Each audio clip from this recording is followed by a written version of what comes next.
Seraphina's trembling hands betrayed the seizure building behind her eyes as the Ashford family's laughter echoed through their marble foyer, none of them knowing that the diseased maid's daughter they mocked would inherit enough power to destroy everything they'd built in a single signature.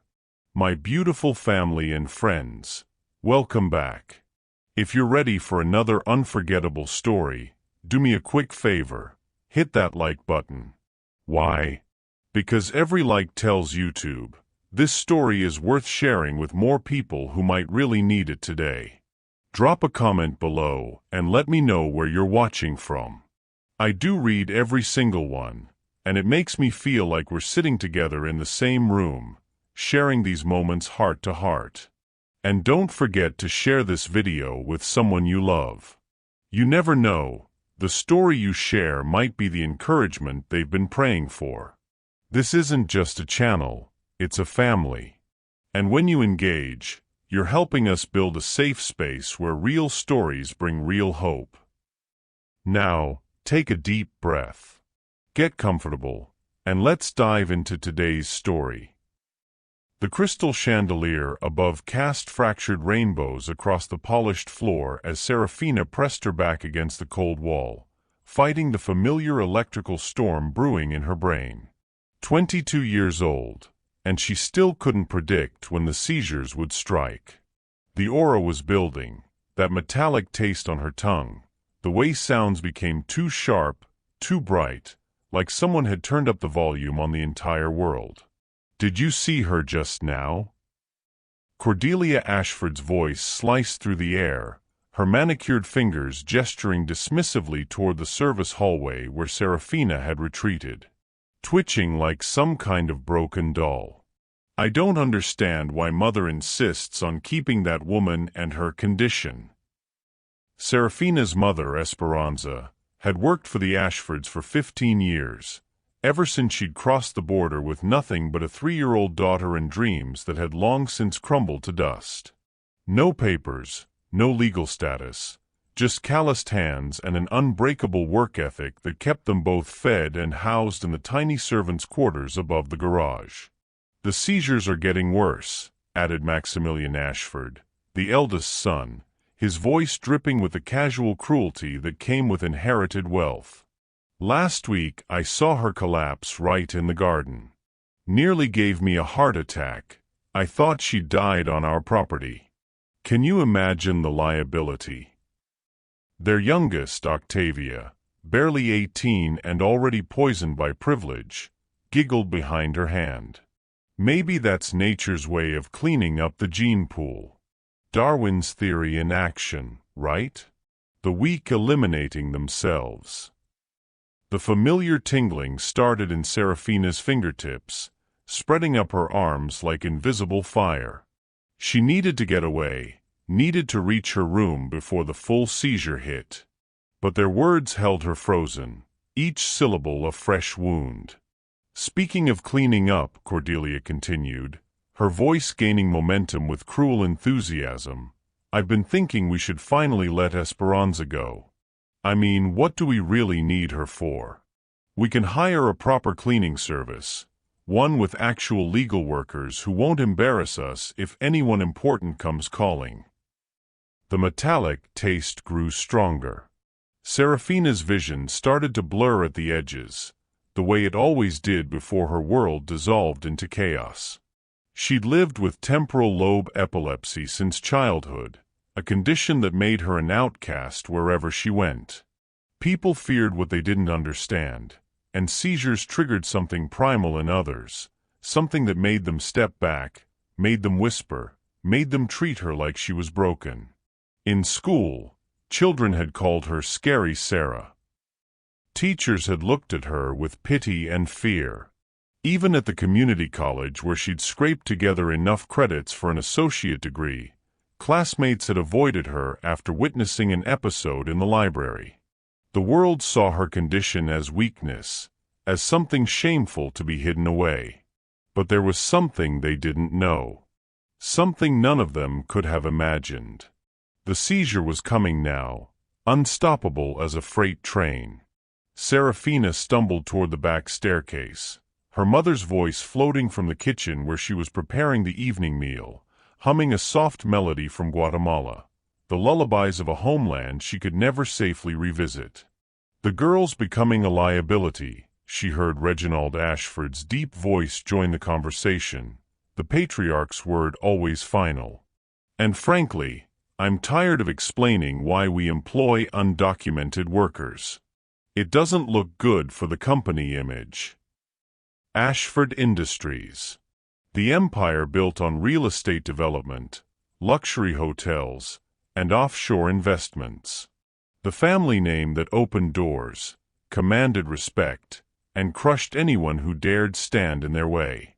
They owned half the downtown district, had politicians in their pockets, and treated people like Seraphina and her mother as disposable pieces in their grand game.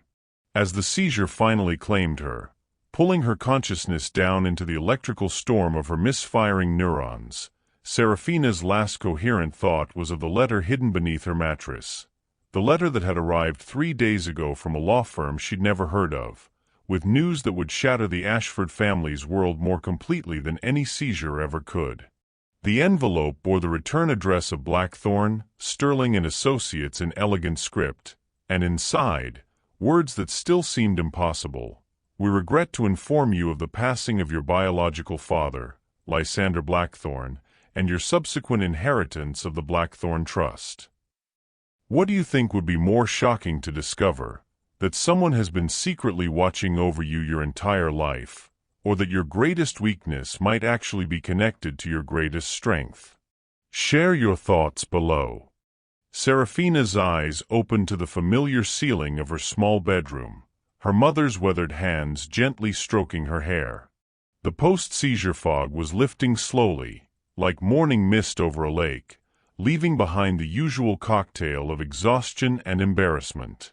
"Mija," Esperanza whispered in Spanish, her voice carrying the weight of 1,000 worries. "You were out for nearly 10 minutes this time. I found you on the stairs." The tiny room they shared above the Ashford garage was a study in making do with nothing. 2 narrow beds separated by a curtain Esperanza had sewn from old bedsheets. A hot plate that barely worked. Books stacked everywhere. Seraphina's one rebellion against their circumstances, her hunger for knowledge that no amount of seizures or poverty could diminish. "I heard them talking," Seraphina said, her voice hoarse.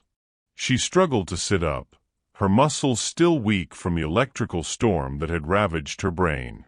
"They're going to fire you, Mama." Esperanza's face, prematurely aged by 15 years of backbreaking work and constant fear, crumpled slightly before she composed herself. At 52, she moved like a woman 20 years older, her joints screaming from endless hours scrubbing floors, washing dishes, and tending to the needs of a family that saw her as barely human. "We knew this day would come," she said, but her hands trembled as she reached for the bottle of seizure medication on the nightstand, pills they could barely afford even with the clinic's sliding scale fees. "Rich people, they get bored of the same faces. We've lasted longer than most." But Seraphina knew it was more than boredom. It was fear. Fear of her condition, fear of what she represented, a reminder that their perfect world could be disrupted by something as unpredictable as faulty brain chemistry. "Tell me about my father," Seraphina said suddenly, the words escaping before she could stop them. Esperanza went very still. In 22 years, this was a conversation they danced around but never fully embraced. Her mother's eyes, dark brown and infinite with secrets, flickered with something Seraphina couldn't quite read. "Your father."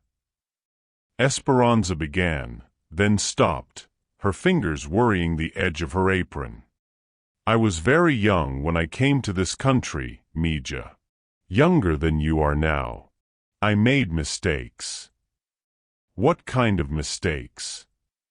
"The kind that break your heart and change your life forever." Esperanza's voice was barely audible. He was powerful, wealthy, Everything I thought I wanted. But when he learned about you, about your condition." She trailed off, the pain still fresh after all these years. Seraphina had always assumed her father was just another predator who'd taken advantage of a vulnerable, undocumented woman. But something in her mother's tone suggested a deeper story, something that connected to the letter hidden beneath her mattress. "The Ashfords don't know, do they?" Seraphina asked. About who he was. Esperanza's sharp intake of breath was answer enough.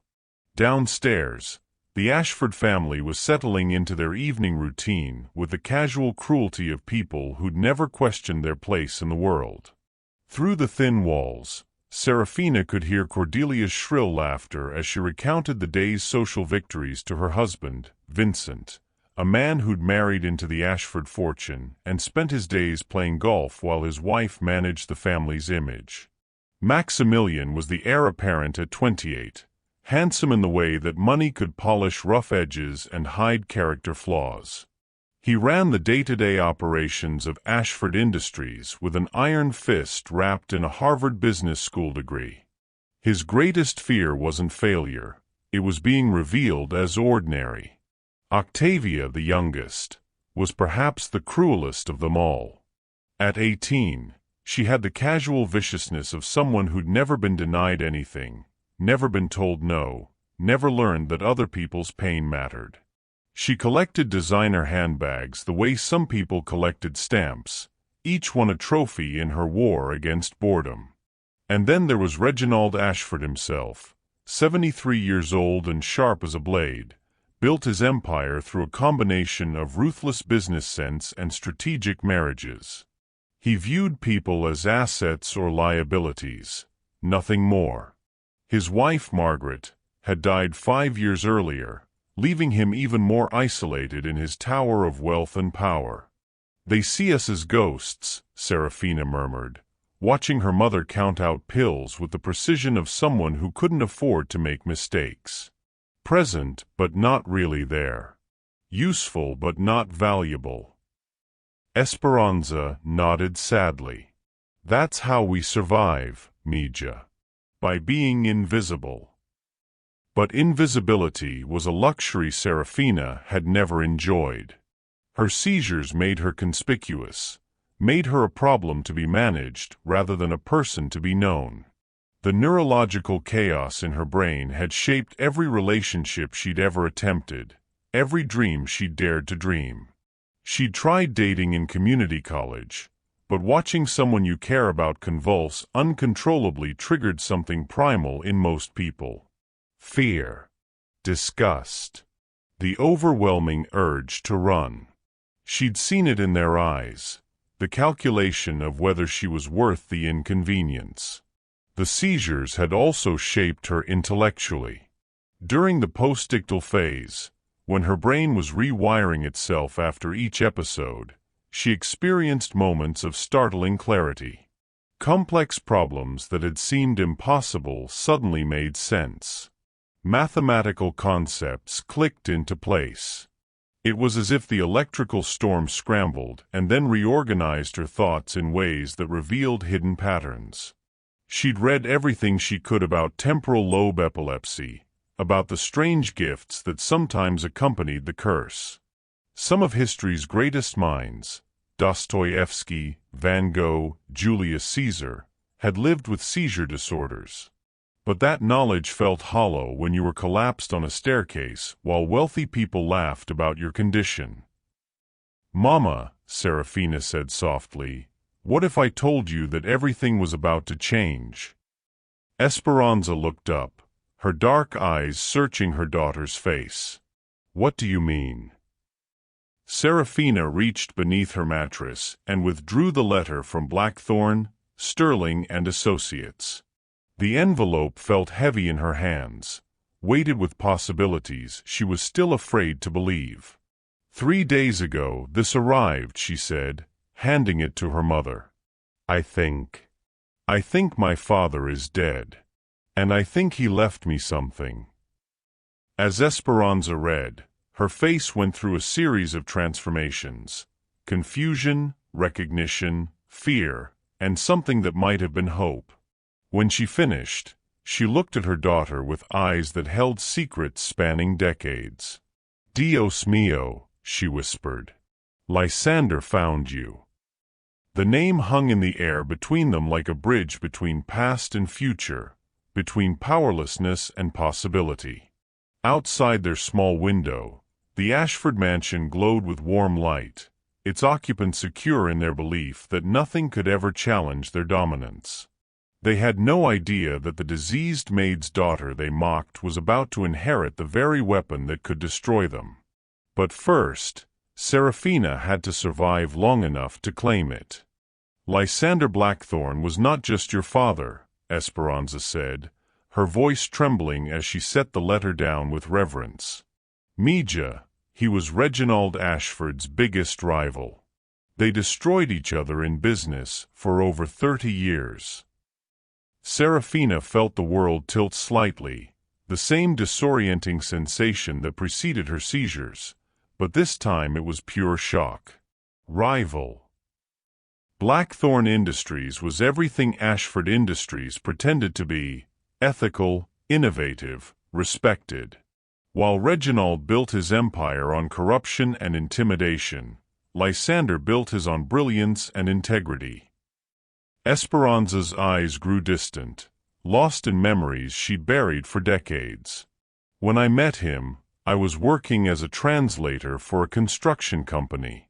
He was there inspecting a project, and I—" She stopped, pressing her hand to her chest as if the memory physically hurt. "You fell in love," Seraphina finished gently. "Completely. Utterly. He was nothing like the men I'd known, kind, brilliant, passionate about making the world better. For 6 months, we had something beautiful. He taught me English, I taught him Spanish. He talked about building schools in Guatemala, about creating jobs that would help people like me stay in their home countries with dignity." The picture Esperanza painted was so different from the abandonment narrative Seraphina had always imagined. "What happened?" "I got pregnant. And then your seizures started. Even in the womb, you were having episodes. The doctors said you might not survive, that if you did, you'd be severely disabled." Esperanza's voice broke. "Lysander was devastated, but not for the reasons I expected. He blamed himself." "Why would he blame himself?" "Because epilepsy ran in his family. His sister had died from it as a child. He was terrified that his genes had cursed you, that loving me had condemned his daughter to a life of suffering." Seraphina's mind reeled. All these years, she'd assumed her father had abandoned them because of her condition. But what if he'd stayed away because he thought it was what was best for her? "He wanted to marry me," Esperanza continued, tears flowing freely now. "Wanted to claim you publicly, give you his name, his fortune. But I was terrified. I was undocumented, pregnant with a sick child, and Reginald Ashford was already spreading rumors about Lysander's Mexican mistress. I thought you'd be safer if the world didn't know who your father was. So you ran." "I took the job with the Ashfords specifically because I knew Lysander would never look for us here. Living with his enemy was the perfect hiding place." Esperanza laughed bitterly. "Ironic, isn't it? I've spent 15 years cleaning the toilets of the man who hated your father most in the world." Seraphina stood up abruptly, her legs still shaky from the earlier seizure. Through their small window, she could see the Ashford mansion in all its opulent glory, the same mansion where she'd spent her entire life being treated as less than human. "The letter says I need to meet with the lawyers tomorrow," she said, rereading the formal language that suddenly felt like a battle plan. "It mentioned something called the Blackthorn Trust, and a condition about proving my identity and—" Mental competency. Esperanza's face darkened. Mental competency? Because of the seizures, Seraphina realized, the cruel irony not lost on her. Even from the grave, my condition is being used against me. But there was something else in the letter that she hadn't fully processed the first time. A line about contingent controlling interest in specified assets should primary beneficiary prove capable of management responsibilities. Mama, what if this isn't just about money? What if Lysander found a way to give me power over something the Ashfords need? Before Esperanza could respond, they heard heavy footsteps on the wooden stairs leading to their quarters. Reginald Ashford himself was climbing toward their door, something that had never happened in 15 years of employment. "Hide the letter," Esperanza whispered urgently, but it was too late. The door opened without a knock. Privacy was a luxury servants didn't deserve, and Reginald Ashford filled the doorframe like an omen of doom. At 73, he was still imposing, silver-haired, steel-eyed, and radiating the casual menace of someone who'd never been told no by anyone who mattered. "Esperanza," he said, his voice carrying the weight of absolute authority. "We need to talk." His gaze swept the tiny room, taking in the cramped conditions, the medical supplies, the stacks of books that marked Seraphina as someone with dangerous aspirations. When his eyes landed on the letter from Blackthorne, Sterling and Associates, his face went deadly still. "What," he said very quietly, "is that?" Seraphina stepped protectively in front of her mother, her chin raised in defiance despite the tremor in her hands. "It's mine. Nothing in this house is yours, girl. You exist here by my sufferance, and that sufferance is about to end." He moved into the room, his presence making the small space feel even smaller. "Your mother and I had an understanding. 15 years of steady work in exchange for discretion about certain irregularities in her documentation status. The threat was clear: comply or face deportation. But that understanding," Reginald continued, reaching for the letter, "did not include allowing enemies of this family to contact my employees." "Don't touch it," Seraphina said, surprising herself with the steel in her voice. "You have no right." Reginald's laugh was like broken glass. "Rights? Child, I own this roof over your head, the food you eat, the medicine that keeps you from swallowing your own tongue. You have no rights here." But as he reached for the letter, Seraphina felt something shift inside her, not the familiar precursor to a seizure, but something else entirely. A kind of electrical awakening that had nothing to do with her neurological condition and everything to do with rage. "My name," she said, her voice gaining strength, "is Seraphina Blackthorne." The effect was immediate and devastating. Reginald Ashford, a man who'd built his fortune on controlling information and people, went pale as old bone. The hand reaching for the letter dropped to his side. "That's impossible," he whispered. "Is it?" Seraphina opened the letter deliberately, reading aloud, "As the sole surviving heir of Lysander Blackthorne, you are entitled to assume control of all assets held in trust, including but not limited to 47% controlling interest in Meridian Holdings, parent company of Ashford Industries." The silence that followed was so complete that Seraphina could hear her own heartbeat, could hear the blood rushing through Reginald's veins as his world tilted on its axis. 47%, she repeated, the numbers tasting like victory on her tongue. "That makes me your largest shareholder, Mr. Ashford. It makes me your boss." Reginald's composure cracked like ice under pressure. "You're lying. Lysander died broke, disgraced. I made sure of it." "Did you?" Seraphina smiled, and for the first time in her life, It wasn't the apologetic smile of someone seeking approval. It was the smile of someone who just discovered they held all the cards. Or did you spend 30 years fighting a shadow while the real power was hidden in plain sight? The old man's hand shot out, lightning fast, and for a moment Seraphina thought he was going to strike her. Instead, he grabbed the letter, his eyes scanning the legal language with the desperation of a man watching his empire crumble. "This is forgery," he said, but his voice lacked conviction. "Some kind of elaborate scam." "Then I suppose we'll find out tomorrow when I meet with the lawyers," Seraphina said. "When I take the neurological evaluation they've required to prove my mental competency. When I officially claim what my father left me." Reginald's face was purple now, decades of carefully controlled blood pressure spiking toward dangerous territory. "You think a seizure-addled bastard child can run a company? You think the board, the investors, the banks will take orders from an undocumented immigrant with brain damage?" Each word was designed to wound, to reduce her back to the frightened girl who'd hidden from their mockery. But something had changed in the space between heartbeats. Seraphina was no longer hiding. "I think," she said with deadly calm, "that 47% is 47%. And I think you're about to find out what happens when the people you've spent your life stepping on suddenly have the power to step back."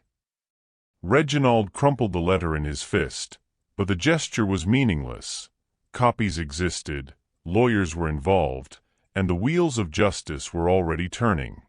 "You have 12 hours, he snarled, backing toward the door.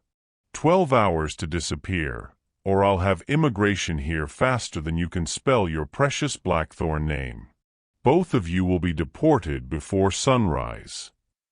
As his footsteps thundered down the stairs, Esperanza grabbed her daughter's arm. "He means it, Mija. We have to run." But Seraphina was staring at the crumpled letter, at the legal seal that represented more than money. It represented the power to rewrite the rules that had governed her entire life. "Here's what I want to know. When someone who has always had power over you suddenly loses it, do you think they become more dangerous or less dangerous? What would you do in Seraphina's position? Let me know your thoughts." "No, Mama," she said softly. "We're done running. Tomorrow, I'm going to claim my birthright. And then we're going to teach the Ashford family what real power looks like." The war was about to begin, and for the first time in her life, Seraphina Blackthorn was armed for battle. The night passed without sleep. Seraphina sat by the small window, watching the Ashford mansion for signs of movement while her mother packed their few belongings into 2 worn suitcases, just in case Reginald made good on his deportation threat before morning.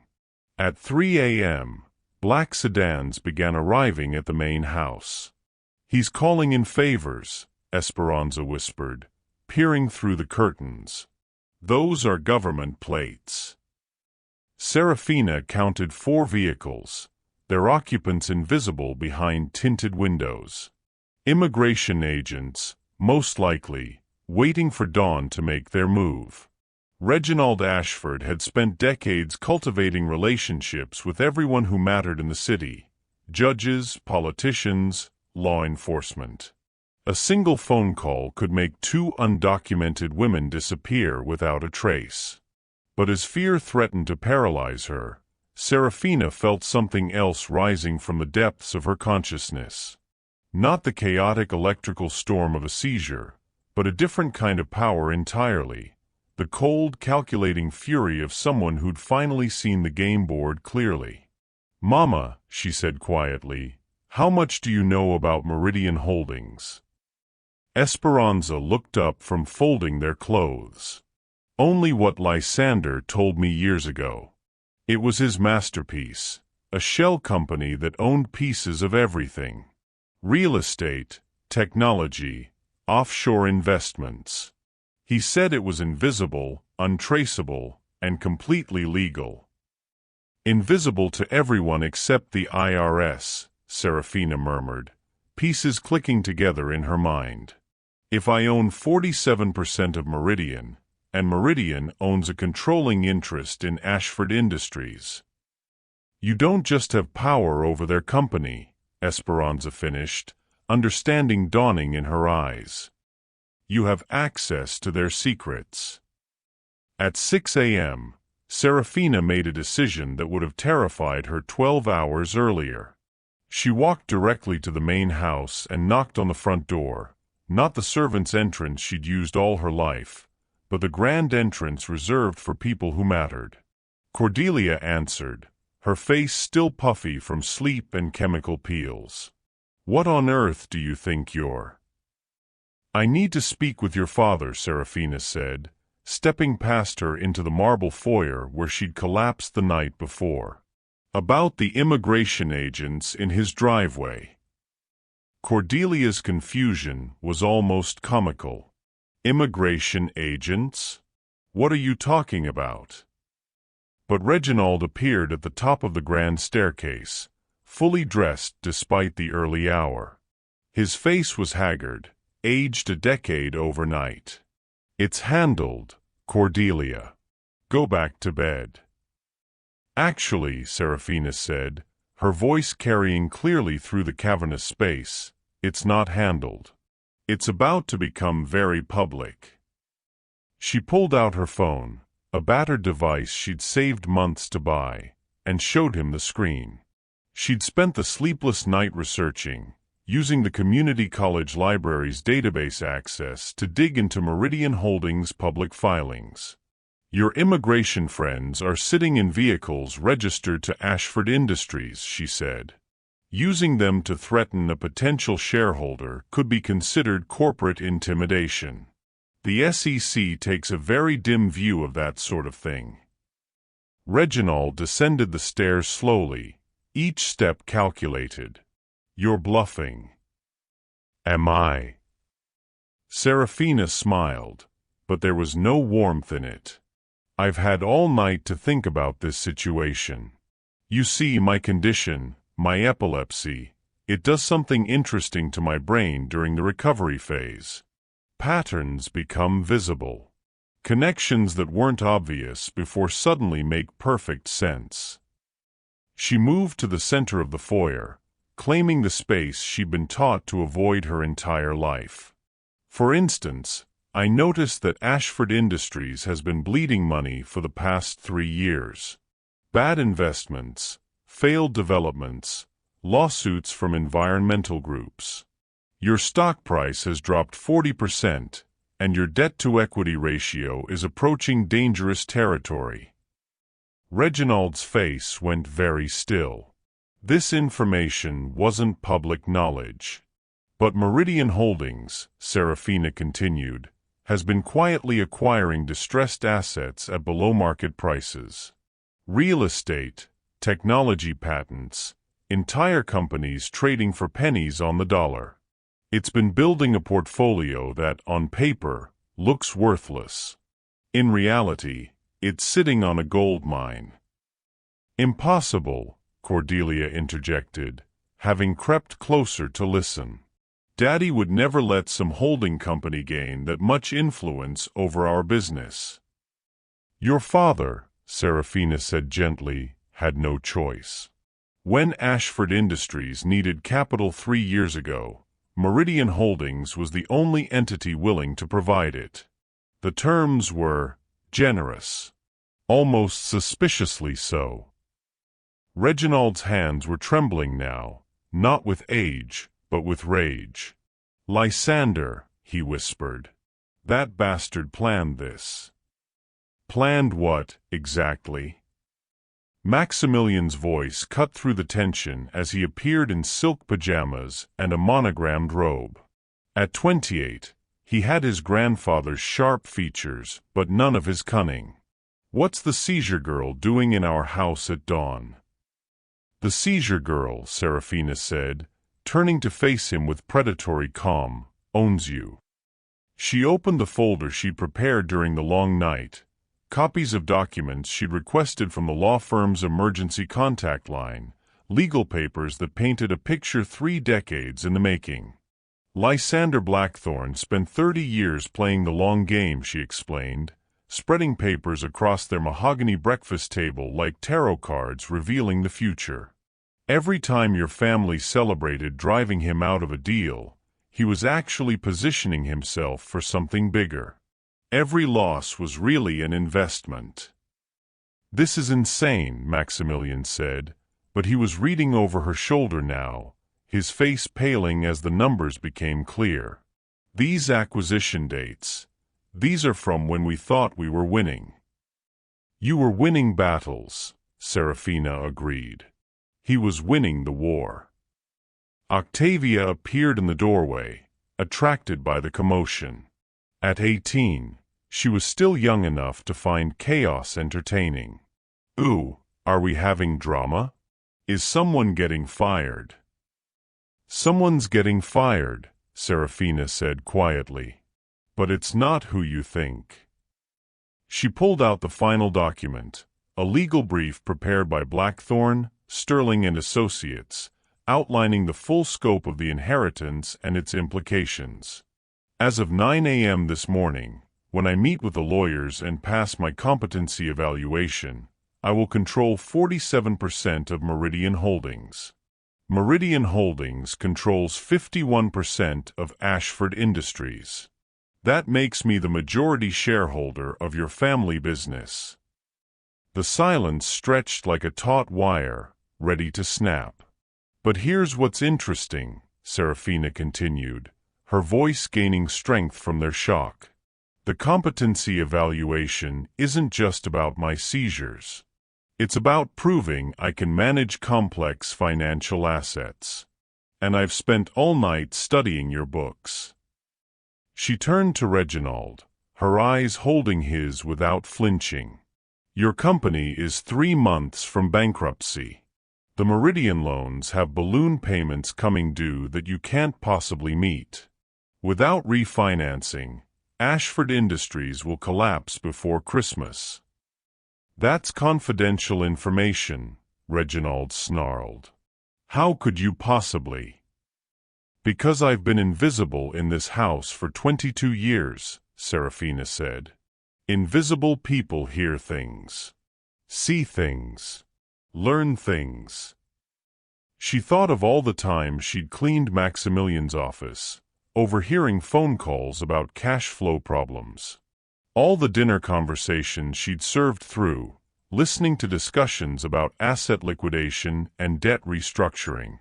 All the documents she'd glimpsed while emptying wastebaskets and organizing files. "You've been so busy hating my mother and me for existing that you never considered we might be listening." Esperanza appeared in the doorway, no longer the cowering servant but a woman reclaiming her dignity. "The car is here, Mija. The lawyers are waiting." A black town car had indeed pulled into the driveway, its driver patient and professional. Real power, Seraphina realized, didn't need to intimidate, it simply acted. "Wait," Maximilian said desperately. "We can work something out. Some kind of arrangement that benefits everyone." "Can we?" Seraphina asked, gathering her documents. "Because 12 hours ago, your family was laughing about my condition and planning to have my mother deported. Now you want to negotiate." Cordelia stepped forward, her voice taking on the wheedling tone of someone accustomed to getting her way through manipulation. "You have to understand, we didn't know who you were. If we'd known about your heritage, things would have been different." "Would they?" Seraphina's laugh was sharp as broken crystal. "You think knowing my father's name would have changed how you saw my seizures? Would have made you treat my mother with basic human dignity? The truth hung in the air like smoke. They would have treated her exactly the same, because their cruelty wasn't about her parentage, it was about her perceived powerlessness. I have a neurological evaluation to pass, Seraphina said, moving toward the door. If I fail, if my seizures prevent me from managing complex assets, then this conversation is meaningless. The inheritance reverts to a charitable trust, and you keep your company. She paused at the threshold, turning back to face the family that had shaped her entire life through their casual cruelty. But if I pass, she said softly, then we'll discuss the terms of your employment. As the town car pulled away from the only home she'd ever known, Seraphina felt the familiar tingling that preceded a seizure. The stress, the lack of sleep, the emotional intensity, it was all building toward an episode that could destroy everything she'd worked for. Mija, Esperanza said gently, breathe. Just breathe. But breathing wasn't enough. The seizure was coming, unstoppable as a tsunami, and it was going to hit right before the most important meeting of her life. I'm curious, do you think our biggest obstacles come from outside forces trying to stop us, or from the limitations we believe about ourselves? What would you do if your greatest weakness threatened to destroy your one chance at justice? Share your thoughts. The irony was almost too perfect to bear. The condition that had made her a target her entire life might be the very thing that prevented her from claiming the power to fight back. As the city blurred past the car window, Seraphina closed her eyes and prepared to face the ultimate test, proving she was competent to wield power in a world that had never seen her as anything more than broken. The seizure hit just as the town car pulled up to the gleaming tower that housed Blackthorne, Sterling, and Associates. Seraphina's world dissolved into electrical chaos, her consciousness fragmenting like light through a prism, and the last thing she heard was her mother's panicked voice calling for help. When awareness returned, she was lying on a leather couch in an opulent office, surrounded by faces she didn't recognize. A woman in an expensive suit was taking her pulse while a distinguished man with silver hair observed from behind a massive mahogany desk. "There we are," the woman said gently, her voice carrying a slight accent Seraphina couldn't place. "Welcome back, Miss Blackthorne." "I'm sorry," Seraphina struggled to sit up, her post-seizure confusion making everything feel surreal. "I've ruined everything.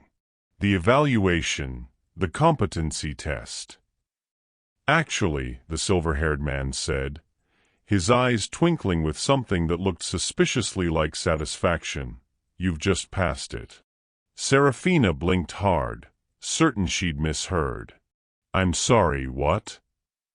The woman, Dr. Helena Vasquez, according to her business card, smiled warmly. "Miss Blackthorne, I'm a neurologist specializing in temporal lobe epilepsy. This is Marcus Sterling, senior partner of this firm and executor of your father's estate. And what you just experienced wasn't a setback, it was exactly what we've been waiting for." "I don't understand." Marcus Sterling moved around his desk, his movements precise and deliberate. "Your father was a brilliant man, Miss Blackthorne. Brilliant enough to understand that his greatest enemy would never stop hunting for his heir. So he built a test that only his true daughter could pass." "The seizure disorder," Dr. Vasquez explained, pulling up a chair beside the couch, "runs in the Blackthorne family line. But it's not just any epilepsy. Your father, his sister, and several other family members shared a very specific genetic variant, one that causes temporal lobe seizures with unusual characteristics." Seraphina's mother appeared beside her, having been quietly watching from the corner. "They know about the patterns, Mija. About what happens after." "What patterns?" Seraphina asked, though part of her already suspected. "The enhanced cognitive processing during your postictal phase," Dr. Vasquez said. "For most people, the period after a seizure involves confusion and memory issues. But for people with your specific genetic variant, The brain reorganizes information in extraordinary ways. Pattern recognition increases dramatically. Complex problems become solvable. It's as if the electrical storm doesn't just scramble your neurons, it optimizes them. Marcus Sterling opened a thick file on his desk. Your father documented every instance of this phenomenon in his own life. Business deals that seemed impossible until after a seizure suddenly became clear. Investment strategies that revealed themselves during recovery periods. He called it neurological insight. That's impossible, Seraphina whispered, but even as she said it, she was remembering all the time she'd solved complex mathematical problems after an episode, all the moments of startling clarity that followed the chaos. Is it? Dr. Vasquez pulled out a tablet, showing brain scans that looked like abstract art. These are your EEGs from 3 different seizures over the past year. Notice the unique wave patterns during recovery. This isn't standard temporal lobe epilepsy. This is something far rarer and more remarkable. The implications crashed over Seraphina like a wave. The competency test wasn't about proving I could function despite my seizures. It was about proving I had them. Exactly, Marcus Sterling confirmed. Anyone could claim to be Lysander Blackthorne's daughter. Anyone could forge documents or hire actors. But only his true heir would carry the genetic marker that produces this specific neurological signature. Your father spent 30 years planning this moment, he continued, his voice heavy with emotion. Every business decision, every investment, every move in his chess game with Reginald Ashford was designed to culminate in this transfer of power. But only to someone he knew could handle the complexity of what he'd built. Seraphina felt her world reshaping itself around this new reality. How long have you known about me? We've been watching you your entire life, Dr. Vasquez admitted gently. Your medical records, your academic performance, your mother's employment with the Ashfords, none of it was coincidental. Your father needed to ensure you were developing properly, that the genetic gift wasn't overshadowed by the challenges. The Ashfords, Esperanza said suddenly, her face pale. Do they know? Marcus Sterling's expression hardened. They're about to find out. Your seizure just now triggered a very specific clause in your father's will. Within the next hour, Reginald Ashford will receive documents that will change everything he thought he knew about his war with Lysander Blackthorne. He handed Seraphina a sealed envelope, her name written in elegant script across the front. Your father wrote this the day before he died. He wanted you to read it after your first evaluation. With trembling fingers, Seraphina opened the letter. The handwriting was strong and confident. The words of a man who'd planned for every contingency. My dearest Seraphina, if you are reading this, then the gift that has made your life difficult has finally revealed its true purpose. I know the seizures have been a burden, that they've made you feel broken and different. But you are not broken, my daughter. You are evolved. The Blackthorne neurological variant has appeared in our family for 6 generations. Each person who carried it changed the world in some small way. Artists, inventors, strategists who saw patterns others missed. I used it to build an empire. You will use it to destroy one.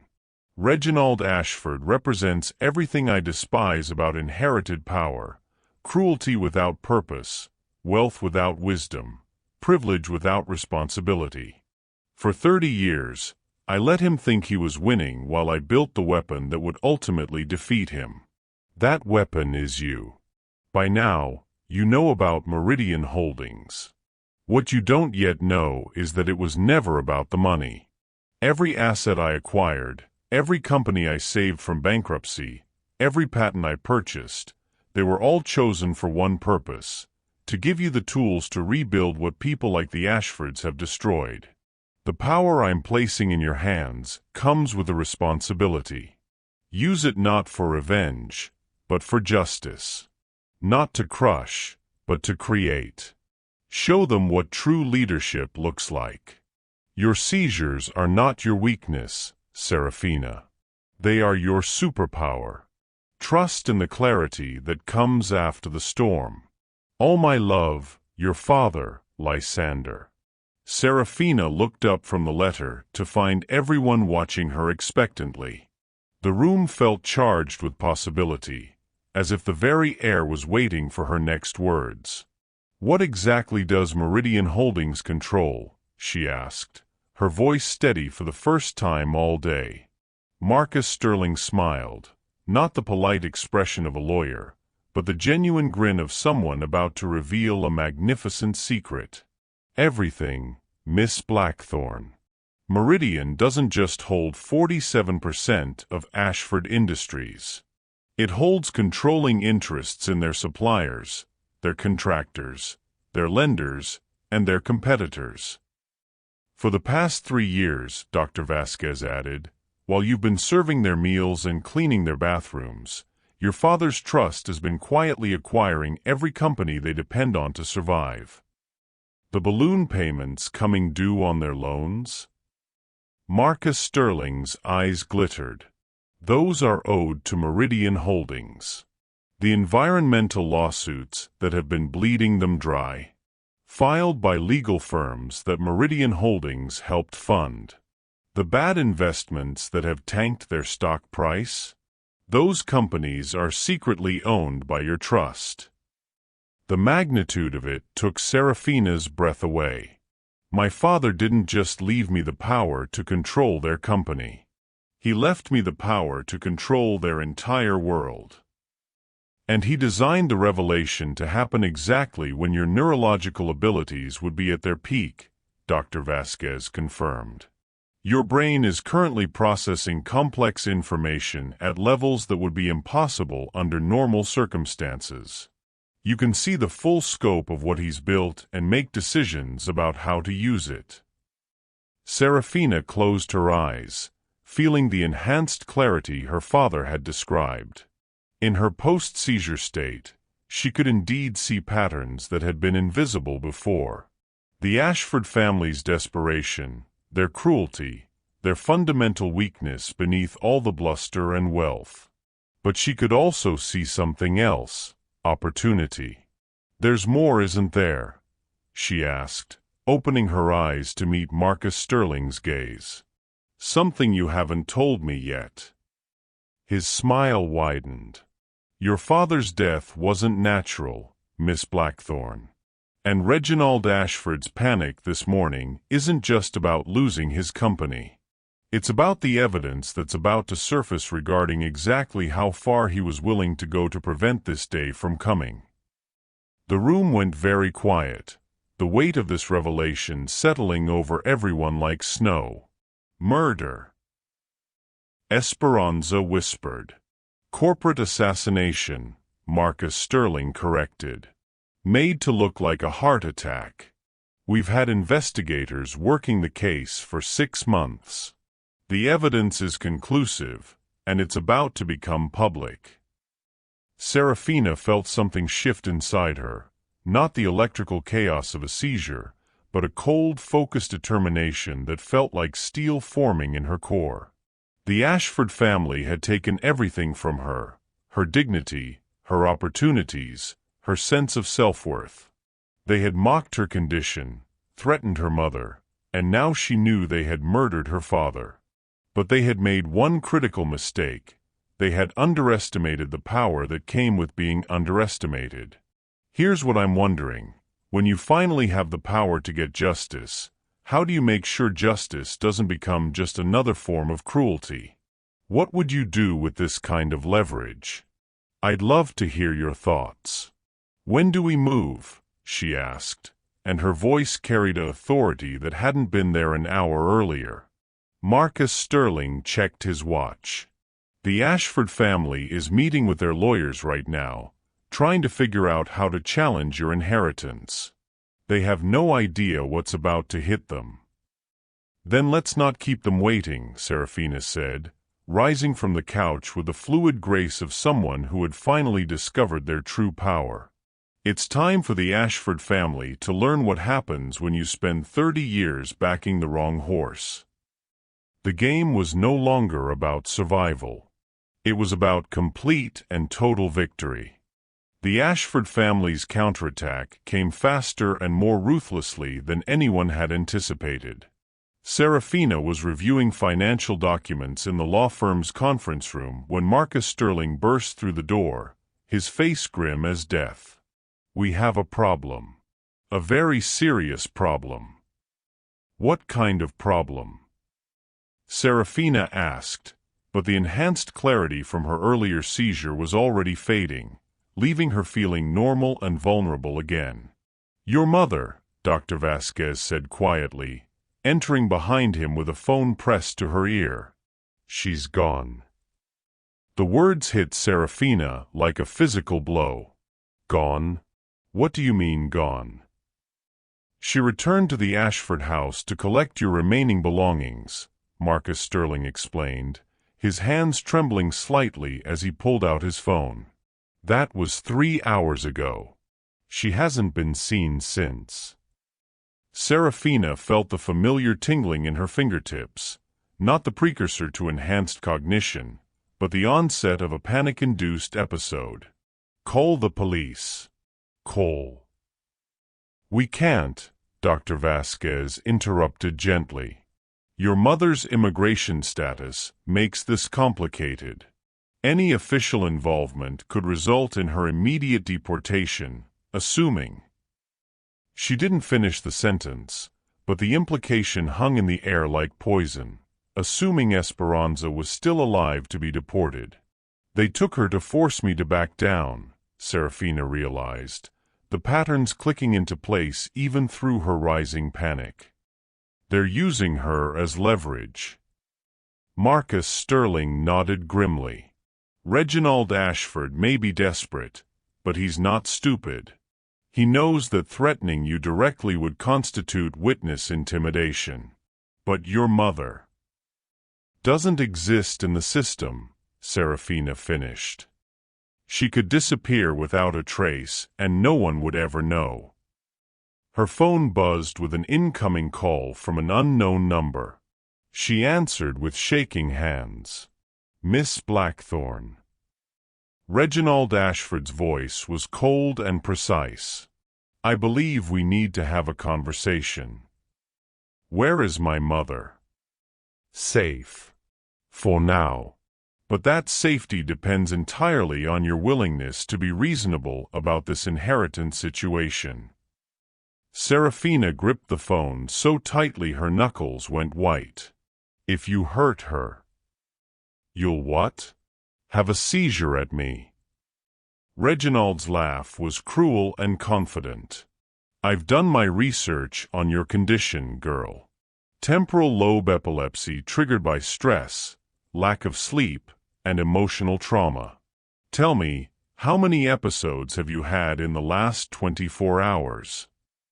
The question hit like a dagger because he was right. The seizures were increasing in frequency, each one leaving her more depleted than the last.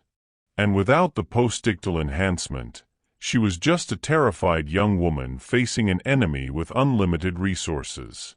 "Here's what's going to happen," Reginald continued. "You're going to sign papers renouncing any claim to Lysander's estate. In return, your mother will be safely transported back to Guatemala with enough money to live comfortably for the rest of her life. And if I refuse, then she disappears. Permanently. And you spend the rest of your life wondering what happened to her." The line went dead, leaving Seraphina staring at the phone in horror. Around the conference table, Marcus Sterling and Dr. Vasquez watched helplessly as the empire they'd helped build prepared to crumble. "We have to find her," Seraphina said, but even as she spoke, she felt another seizure building, the stress and sleep deprivation finally overwhelming her neurological defenses. "Seraphina," Dr. Vasquez said urgently, recognizing the signs. "You need to rest. If you keep pushing yourself, rest." Seraphina's voice cracked with desperation. "They have my mother. The only family I've ever had is being held hostage by people who see her as disposable, and you want me to rest?" But her body wasn't listening to her determination. The seizure was coming whether she wanted it or not, building like a storm she couldn't outrun. The tingling spread up her arms, her vision began to blur, and the metallic taste flooded her mouth. "Not now," she whispered frantically. "Please, not now." But epilepsy didn't negotiate. As consciousness slipped away, her last coherent thought was of her mother's face, the woman who had sacrificed everything to keep her safe, now trapped because of the very inheritance that was supposed to save them. When Seraphina awakened, she was back on the leather couch, but this time the office felt different. Darker. Dr. Vasquez was gone, and Marcus Sterling was pacing by the window like a caged animal. "How long was I out?" she asked groggily. "4 hours." His voice was flat, defeated. "And while you were unconscious, everything fell apart." He handed her a tablet showing a news article that made her blood run cold. "Undocumented worker dies in tragic accident at local construction site." The photograph showed a body bag being loaded into an ambulance, but Seraphina recognized the location, one of the development sites owned by Ashford Industries. "No," she whispered, the tablet slipping from her nerveless fingers. "No, no, no." The official story is that she was trespassing on the construction site, looking for work. An accident with heavy machinery. No witnesses. No questions asked. Seraphina felt something inside her chest break, not the electrical misfiring of her epilepsy, but the complete shattering of her heart. Her mother, who had crossed a desert to give her daughter a better life, who had endured 15 years of servitude to keep them together, who had never complained or asked for anything more than safety. "They killed her," she said, the words coming out flat and emotionless. "They murdered my mother." "We can't prove it," Marcus Sterling said quietly. "The construction site is owned by a subsidiary of a subsidiary. The equipment operator has an alibi. The security cameras mysteriously malfunctioned. It's professionally done." The grief hit then, massive and overwhelming, threatening to drown her completely. But underneath the pain was something else, a rage so pure and cold it felt like ice forming in her veins. "The inheritance," she said, struggling to sit up. "They think this will stop me from claiming it." "Seraphina," Marcus Sterling said gently, "maybe they're right. Maybe we should." "No." The word exploded from her with such force that he stepped back. "My mother died believing I could change things. She died because these people think our lives don't matter. I will not dishonor her memory by backing down now." But even as she spoke, she could feel her resolve cracking. Without her mother, what was the point? Without the family she'd been trying to protect, what did power matter? Her phone rang again. Reginald Ashford's number. "My condolences on your loss." His voice oozed false sympathy. "Tragic accidents happen so frequently to people who don't belong here." "You bastard." Now. Language like that won't bring her back. But signing over your inheritance claim might prevent similar tragedies from befalling others you care about. His voice hardened. "Dr. Vasquez has a lovely family, doesn't she? And Mr. Sterling's grandchildren are so precious." The threat was clear: surrender or watch everyone who had helped her die the same way. You have 1 hour to decide, Reginald continued. Meet me at the construction site where your mother had her accident. Come alone. Bring the renunciation papers. And Miss Blackthorne? If you're even thinking about using this seizure disorder as some kind of superpower nonsense, remember that stress kills. Push yourself too hard, and you might join your mother sooner than expected. As the line went dead, Seraphina realized she was trapped in a cage built from her own vulnerabilities. Her seizures, which her father had called a gift, were being weaponized against her. Her love for the people trying to help her was being used as ammunition. Her grief over her mother's death was clouding her judgment. Marcus Sterling was watching her with the expression of a man who'd watched his life's work collapse in real time. What are you going to do? Seraphina looked at the renunciation papers on the conference table, legal documents that would sign away her birthright and let her mother's killers walk free. Around her, the empire her father had spent 30 years building was crumbling because she wasn't strong enough to hold it together. I don't know, she admitted, and for the first time since discovering her inheritance, she felt completely and utterly defeated.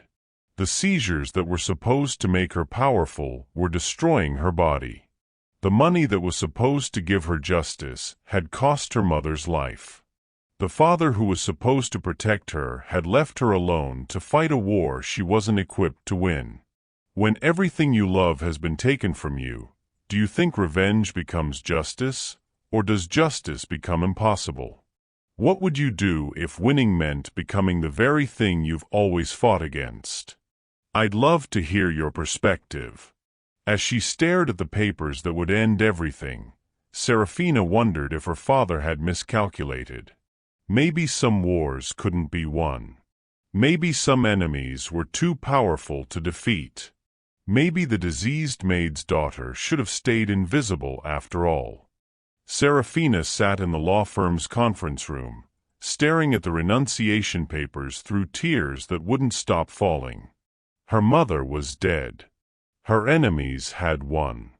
The empire her father had built was about to crumble because she wasn't strong enough to hold it together.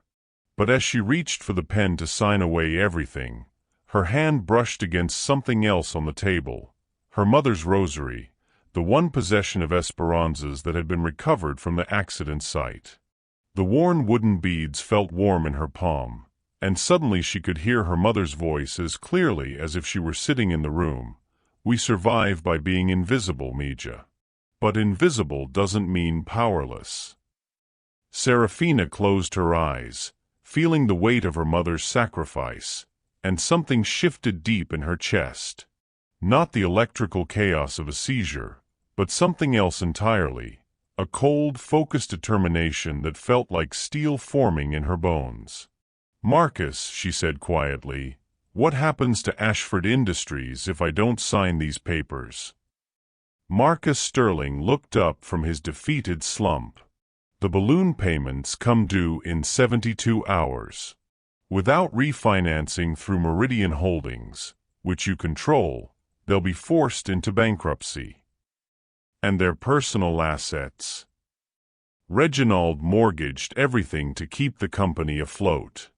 The mansion, the cars, their investment portfolios, it's all leveraged against company stock. If Ashford Industries fails, the family loses everything.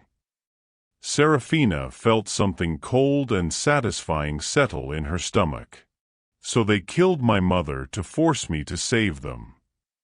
Essentially, yes. But they made one crucial miscalculation, she said, standing up and walking to the window that overlooked the city skyline. They assumed I would choose their survival over her justice. Her phone rang. Reginald Ashford's number. Time's running out. His voice was harsh with desperation barely held in check. Have you made your decision? I have, Seraphina said, her voice eerily calm. I've decided that you killed the wrong person. What's that supposed to mean? It means you should have killed me instead of her. Because she was the one keeping me from destroying you." There was a long silence on the other end of the line. When Reginald spoke again, his voice had lost some of its confidence. "You're upset. Grief makes people say things they don't mean. Does it?" Seraphina turned back to Marcus Sterling. "Tell me something. When those balloon payments come due, what exactly happens to people who default on loans from Meridian Holdings?" Marcus Sterling's eyes widened as he began to understand. The standard contract includes immediate seizure of all collateral assets. Properties, vehicles, personal possessions, even family heirlooms.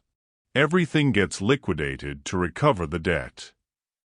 And if the debt can't be fully recovered, personal guarantees kick in. The borrowers become personally liable for the full amount, which means wage garnishment, asset forfeiture, basically financial ruin for life. Seraphina smiled, and it wasn't a nice smile. "Reginald, are you still there? What are you planning?"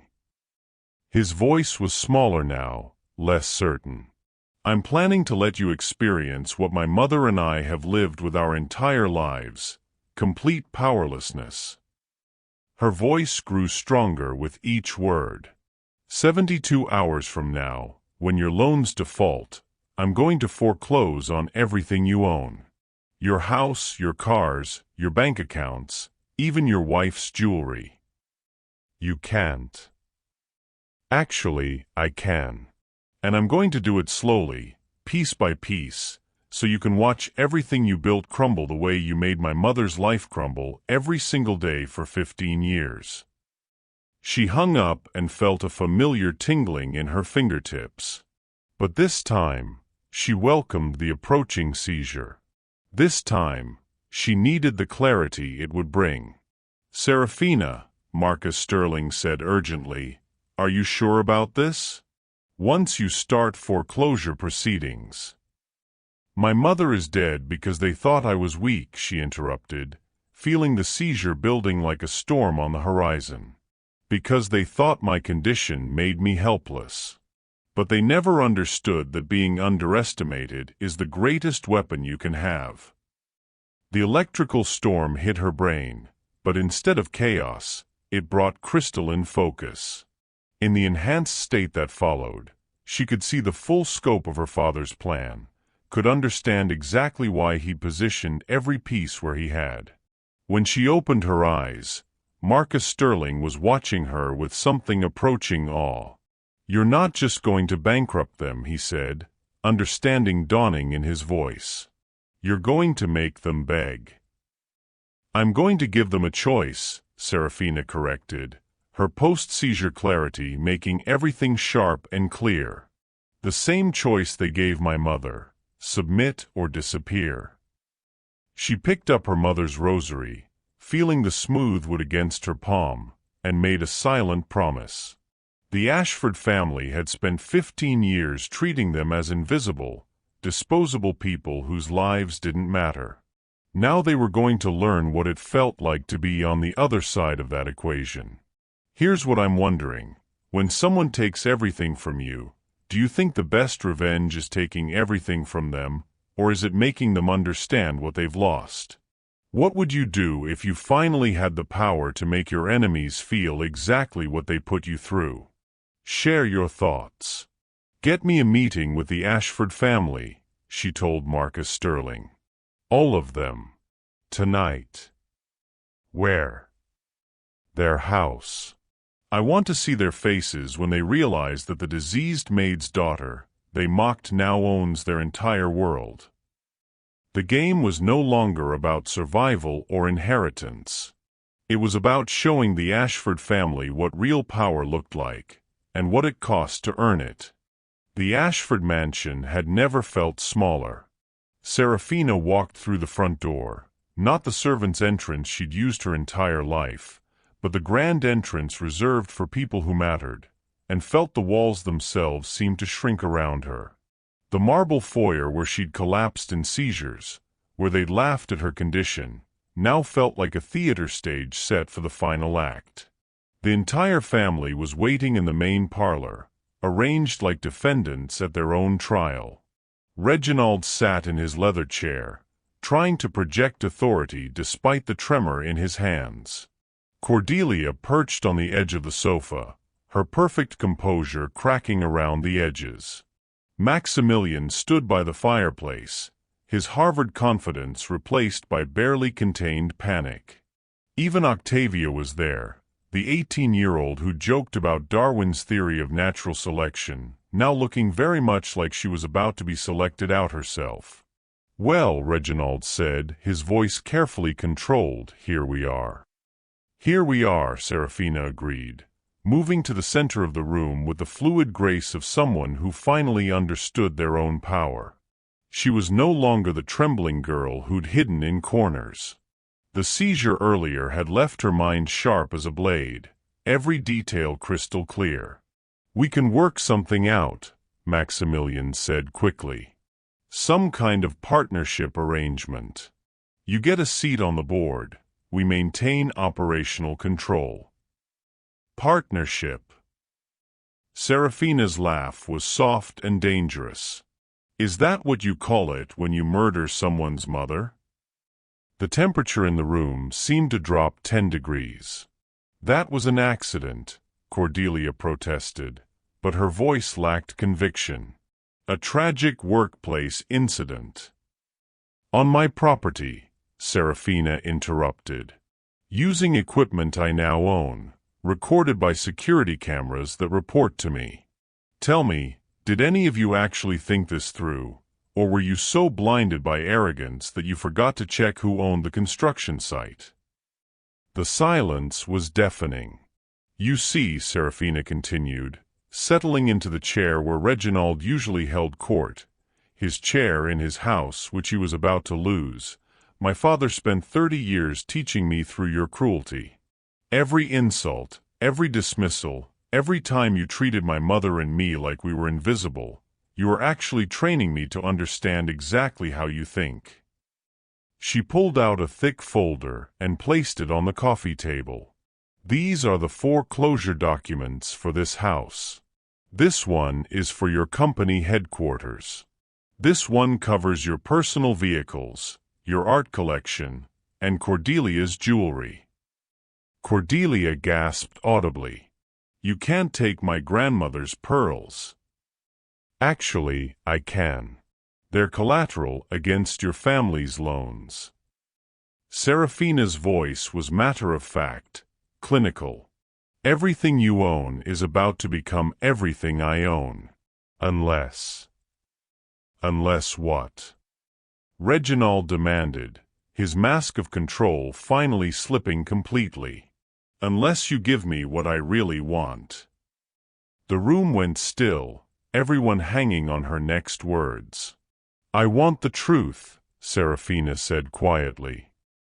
"Out loud, in front of your family. I want you to admit what you did to my mother.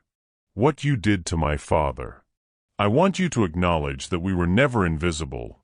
We were just people you chose not to see because seeing us would have meant recognizing your own cruelty." "And if we do that?" Maximilian asked desperately. "Then I'll consider restructuring your loans instead of calling them in immediately." It was a masterful move, offering hope while maintaining absolute control. Seraphina felt the enhanced clarity from her seizure, allowing her to read every micro-expression, every tell that revealed their internal calculations.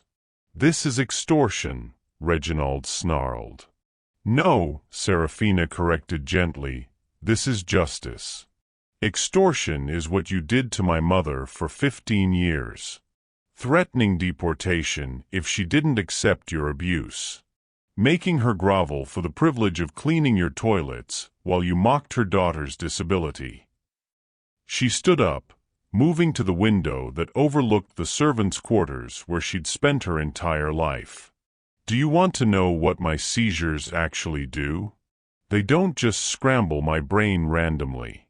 They reorganize it. After every episode, I see patterns that were invisible before. Connections that other people miss. What kind of connections? Octavia asked despite herself. Seraphina turned back to face them, her smile cold as winter. The kind that let me trace every illegal payment your family has made over the past decade. Every bribe, every under-the-table deal, every tax haven account. The kind that revealed your father didn't die of natural causes, Reginald. The kind that showed me exactly how you've been laundering money through shell companies to avoid paying the workers who built your empire. The color drained from Reginald's face. You can't prove any of that. Can't I? Seraphina's enhanced cognition was working at full capacity now, connecting threads that would have been impossible to see under normal circumstances. Meridian Holdings doesn't just own 47% of your company. It owns the accounting firms that audit your books, the banks that process your transactions, even the law firm that handled your father's estate. She moved closer to Reginald, her presence suddenly intimidating despite her small stature. For 30 years, you thought you were hunting my father. In reality, he was building a cage around you so perfect that you never even noticed the bars. What do you want? Cordelia whispered. Seraphina felt another seizure building, the stress and emotional intensity triggering her neurological response. But this time, she didn't fight it. This time, she used it. As the familiar aura began, she fixed Reginald with a stare that seemed to look right through him. I want you to understand what powerlessness feels like. I want you to know what it's like to have your life controlled by people who see you as less than human. The seizure hit then, but instead of collapsing, she remained standing. Her eyes rolled back briefly, her body trembled, and for 90 seconds the Ashford family watched the neurological storm that had defined her life play out in their living room. When it passed, her eyes refocused with laser intensity. Here's what's going to happen, she said, her post-seizure clarity making her voice ring with authority. You're going to sell me this house for $1. You're going to turn over operational control of Ashford Industries to managers I select. And you're going to work for me, all of you, at minimum wage, doing the same jobs my mother did for 15 years. That's slavery.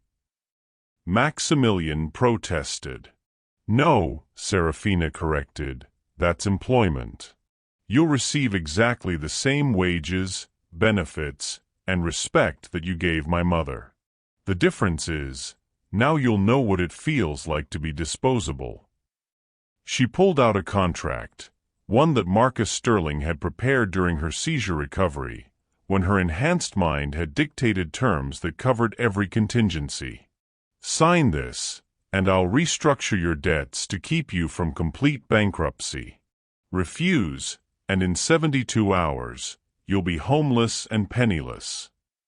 Reginald looked at the contract like it was a death sentence. What guarantee do we have that you'll honor this arrangement? Seraphina's laugh was genuinely amused. The same guarantee my mother had when she trusted you to treat us with basic human dignity. None whatsoever. The room fell silent except for the ticking of the grandfather clock, the same clock that had counted down the minutes of Seraphina's life in servitude. Choose, she said quietly. Servitude or destitution. The same choice you've given people like us for your entire lives. One by one, they signed. Reginald first, his signature shaking with rage. Then Maximilian, defeat written across his face. Cordelia signed with tears streaming down her cheeks. Finally Octavia, the youngest, who seemed to be the only one beginning to understand the magnitude of what they'd lost. As the ink dried, Seraphina felt something shift in the very air of the house. The power dynamic that had governed this space for decades had completely reversed. "There's one more thing," she said as they finished signing. "My mother's funeral. You're all going to attend.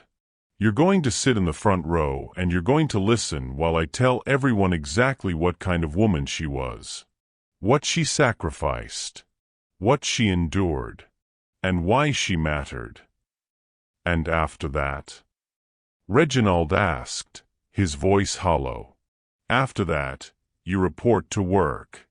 The servants' quarters above the garage will be your new home, all of you together, in the same space my mother and I shared for 22 years. You'll clean the toilets, scrub the floors, and serve meals to the new residents of this house. What do you think, when someone finally has the power to make their oppressors experience exactly what they put others through, is that justice or revenge? Does it matter as long as the cycle of cruelty is broken? I'm curious about your thoughts." Seraphina picked up her mother's rosary from where she'd placed it on the table, feeling the smooth wood against her palm one last time. "My mother taught me that invisible doesn't mean powerless," she said, heading toward the door. "Tonight, you're going to start learning what that means." As she walked out of the house, her house now, Seraphina felt the weight of 22 years of powerlessness finally lift from her shoulders.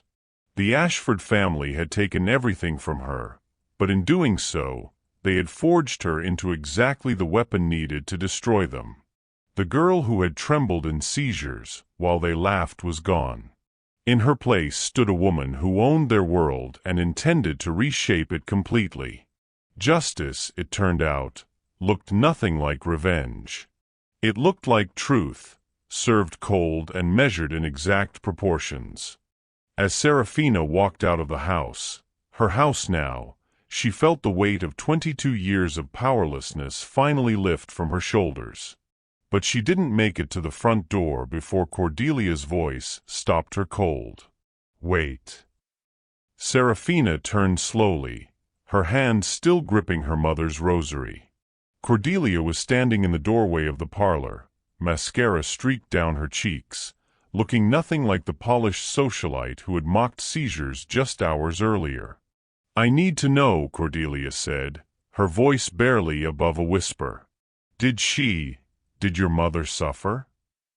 The question hung in the air like smoke. Behind Cordelia, the rest of the family watched from the shadows. Reginald slumped in his chair like a broken king, Maximilian staring at the contracts that had just signed away his birthright, Octavia curled in the corner like a child trying to make herself invisible. Seraphina felt something twist in her chest. Not the electrical chaos of a seizure, but something deeper and more painful. "Yes," she said simply. "She suffered every day for 15 years in this house. Every time you treated her like furniture. Every time you acted like her daughter's disability was something shameful. Every time you threatened deportation when she asked for basic human dignity." "That's not what I meant," Cordelia whispered. "I know what you meant." Seraphina's voice was steel wrapped in silk. "And yes, she suffered then too. Because she died knowing that the people she'd served faithfully for 15 years cared so little about her life that they could snuff it out like a candle." Cordelia's face crumpled completely. We never meant for it to go that far." "Didn't you?" Seraphina stepped back into the room, her presence somehow making the vast space feel smaller. "You've spent your entire life treating people like my mother as disposable. What did you think would happen when you finally decided to dispose of one?" She moved to stand directly in front of Cordelia, close enough that the other woman could see the flecks of gold in her brown eyes, eyes that held 22 years of accumulated rage. "Do you want to know what my mother said about you?" Seraphina asked quietly. "In all those years of cleaning your toilets and washing your dishes? She said you were the saddest person in this house. Because at least your father and brother knew they were cruel. You convinced yourself you were kind. The words hit Cordelia like physical blows. I never tried to hurt. You hurt through indifference, Seraphina interrupted. Which is worse than hurting through malice. At least malice acknowledges that the other person exists. Behind them, Reginald cleared his throat. What happens now? His voice was hoarse, aged decades in a single day. Seraphina turned to face all of them, this family that had shaped her entire existence through their casual cruelty. Now you learn what it means to work for someone who sees you exactly the way you saw us. And what way is that? Maximilian asked. As people whose lives have value only as long as you're useful to me. Her smile was sharp as broken glass. The difference is, I'll be honest about it. She pulled out her phone and made a call. Marcus? Yes, it's done. Send Maria Santos and her team over. They'll be taking over management of the household immediately. As she spoke, the Ashford family began to understand the full scope of what was happening. They weren't just losing their company and their house. They were about to become employees in their own home, subject to the whims of people they had spent decades looking down upon. Maria Santos was my mother's friend from church, Seraphina explained as she hung up. She's been working 3 jobs to support her children while studying for her nursing degree. Now she'll be managing this household, and managing you. You can't be serious, Octavia spoke for the first time, her 18-year-old voice cracking with disbelief. Deadly serious. Seraphina's eyes fixed on the youngest Ashford with laser intensity. You joked about Darwin's theory of natural selection, about the weak eliminating themselves.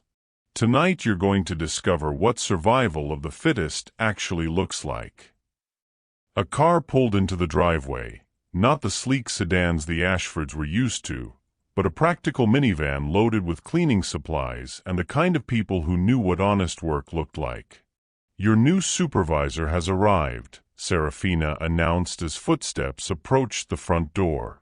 Maria has 15 years of experience in housekeeping, childcare, and taking care of people who think they're better than she is.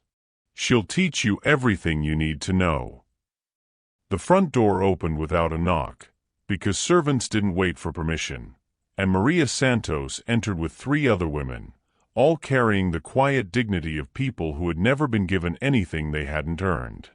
Señorita Seraphina, Maria said with a slight accent and a warm smile. We're ready to begin. Excellent. Seraphina turned back to the Ashford family one last time. Your uniforms are being delivered in the morning. Gray dresses for the women, gray slacks and shirts for the men. You'll work 6 days a week, 8 hours a day, at minimum wage. Your meals will be provided, and you'll have Sundays off, more than my mother ever got. She moved toward the door, then paused. Oh, and one more thing. You'll be attending my mother's funeral tomorrow. Front row. You'll hear exactly what kind of woman you destroyed, and you'll understand exactly what the world lost when you decided her life didn't matter. As she stepped out into the night air, Seraphina felt her phone buzzing with calls. Other families who had heard rumors, other companies wondering if their own buried secrets were about to surface, other people who had spent lifetimes building power on the assumption that invisible people would stay invisible. But Seraphina wasn't taking any calls tonight. Tonight was for her mother. For the woman who had crossed a desert with nothing but hopes and dreams, who had endured 15 years of servitude to position her daughter for this moment, who had died believing that justice was possible. Standing in the circular driveway of the mansion where she'd spent her entire life being treated as less than human, Seraphina Morales Blackthorne closed her eyes and felt the electric anticipation of what came next. The Ashford family was just the beginning. There were other families, other companies, other systems built on the backs of invisible people who were about to discover their own power. And Seraphina had all the time in the world to teach them. Here's what I want to know. When someone finally gets the power to rewrite all the rules that kept them down, what do you think they should do with it?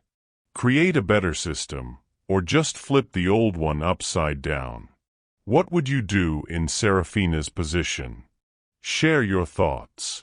The girl who had trembled in seizures while they laughed was gone forever.